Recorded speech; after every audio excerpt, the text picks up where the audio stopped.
नमस्कार, आप सभी को प्रणाम।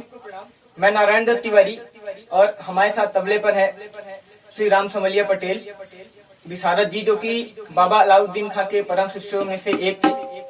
हम लोग आज एक लोकगीत सुनाएंगे। आप लोग वो लोकगीत सुनिए और अच्छी लगे तो हमारे चैनल को सब्सक्राइब कीजिए और इस वीडियो को ज्यादा से ज्यादा शेयर जरूर करें। झीनी झीनी अचरवा के पार गोरिया, झीनी झीनी अचरवा के पार गोरिया, चमके चंदा सा मुखड़ा तोहार गोरिया। झीनी झीनी अचरवा के पार गोरिया, झीनी झीनी अचरवा के पार गोरिया, चमके चंदा सा मुखड़ा तोहार गोरिया।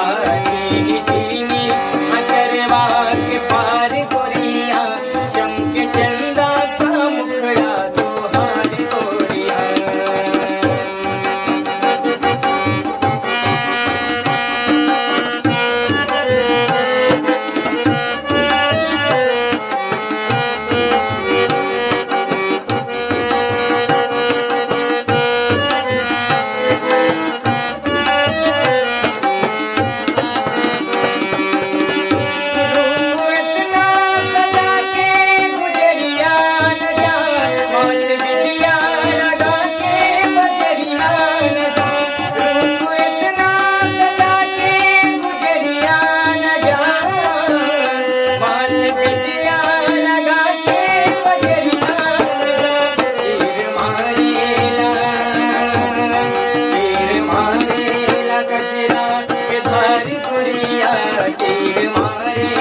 कजरा के धार गोरिया, चमके चंदा सा मुखड़ा